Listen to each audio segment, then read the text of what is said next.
Good evening. My name is Diego Sepulveda, and tonight I'm gonna read about when things aren't going well at home and at work. It's hard. What can companies do about domestic violence? Domestic violence has considerable professional repercussions. Abusive partners isolate victims, damage their self confidence, belittle them, instill doubt, and create an atmosphere of uncertainty and fear. Such mechanisms of domination, control, and isolation could have consequences for the professional lives of the victims, including absenteeism, decreased performance, and errors. These professional consequences can further isolate the victim because organization actors, often unaware of not understanding the domestic violence the victims are experiencing, can hold them accountable for poor work outcomes. This paper reports on action received conduct at EDF, a large French electric company, and sheds light on the role of the employer in supporting victims of domestic violence, particularly by proposing a set of social and human resources practices that could help the victims escape from abusive situations. However, while it's important for organizations to undertake initiatives in addressing the cases of domestic violence, such involvement remains voluntary and depends on the goodwill of employing organization. That is what some labor unions wish to change by advocating new professional rights for victims of the domestic violence at national levels. The personal and professional difficulties experienced by the victims of domestic violence are complex, and an employee of ADF has shared with us her experience in 2019 when we initiate the collaboration with EDF to create a support system for domestic violence victims. With her permission, we are sharing her story here by way of introduction to the issues we wish to unravel in this paper. I lived for 12 years with my children's father and I experienced psychological violence. I left him in 2012 and then there were legal proceedings for a long time. I was subject to violence every day. Where we don't stop working because work is kind of the only place where we could feel safe. We are also afraid that people will not believe us. The perpetrator makes you believe that is you who is not well. We end up believing it. We are ashamed. It's a trap. And in front of us, we don't always have people who have the ability to understand. In 2012, I called an EDF social assistant. We did not go into details, we simply exchanged information concerning the separation and how to manage it for the children's best interests. The corporate doctor saw that things were not going well. She had put me under medical supervision, she met me annually, but the topic of violence was not really addressed. I have never met a professional who asked me the question. I had to make my way through even if myself and go to the association. I am a manager and I'm so well to a support group in this association during my working hours. I took an hour off to go there and for lawyer appointments and for the psychotherapists. I tried to do this at the time when I was not too visible. An arrangement of my working time would have helped me. I would have left less I would have felt less guilty as I would not have to hide the reason for my absence. The violence has hugely affected my work and my career path. I've been in the same position for 10 years, while at EDF we like to get people moving, but I was unable to do. When you lose all self-esteem, you cannot attend an interview with confidence. And when I was still with my children's father, he didn't want to me trouble. He refused to let me go, and therefore I had to refuse all training opportunities. He didn't want me to work. At one point, I started working part time. My bosses didn't appreciate it. When things are going well at home and that work is hard. I had a burnout in 28, and I took 14 months of parental leave. I made it a bit like that.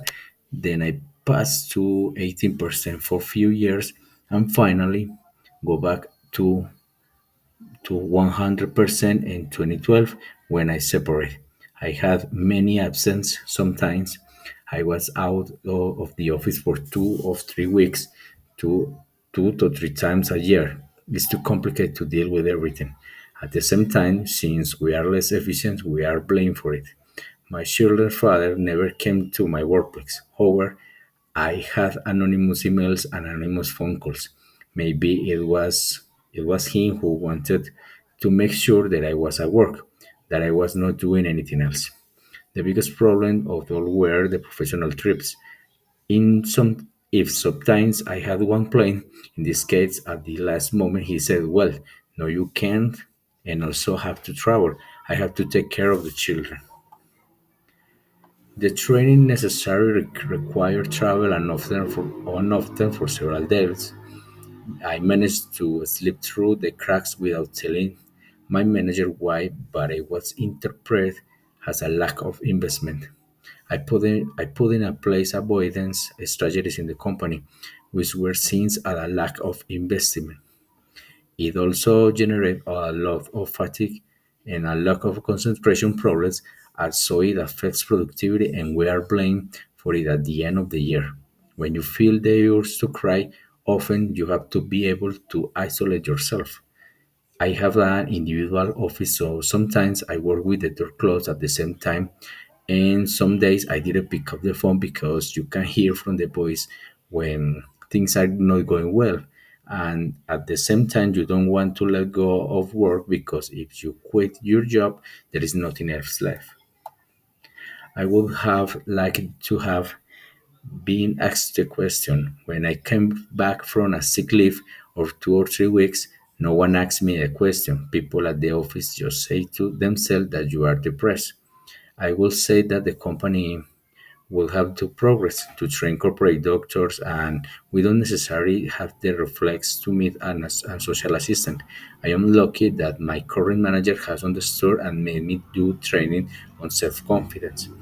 I have one or two colleagues who are friends, but at the same time, when we have no experience these problems, we don't understand. Why do all, why do we talk about it years later? A colleague, a friend of mine, told me, "But why are you doing this now? She didn't do it in purpose.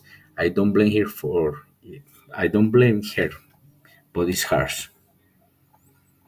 Violence against women is a manifestation of gender inequalities that find their origin in the cultural and social norms that traditionally suggest legitimate authority of men over women, especially in family relations, as defined by the Convention on Preventing and Combating Violence Against Women and Domestic Violence.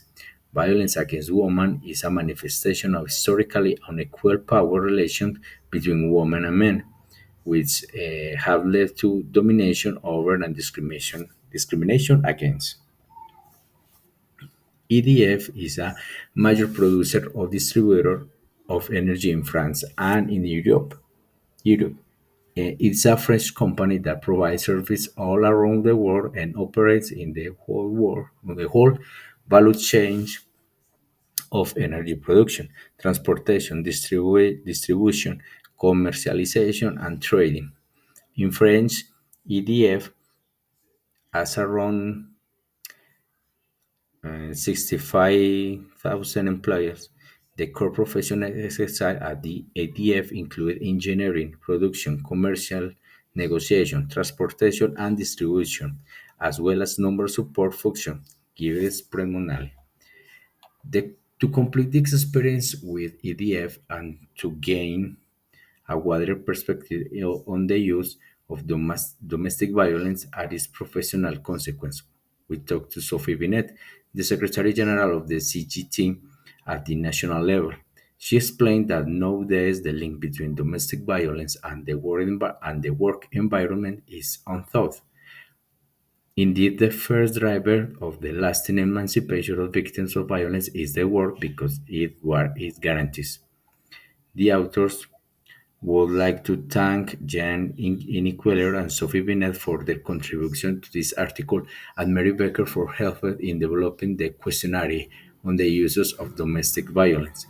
They extend their gratitude to Virgin Bajoar and Magali Creder for EDF for their support and dedication to the project, and Luis Miraglis from the association FIT, Young Femme on Toy, for conceiving and conducting training sessions related to domestic violence. The authors are also in the vet. Olga Lelevina is assistant professor at the SGV Business School in Paris, France. Her research explored the different aspects of human resource management, in particular with technological companies.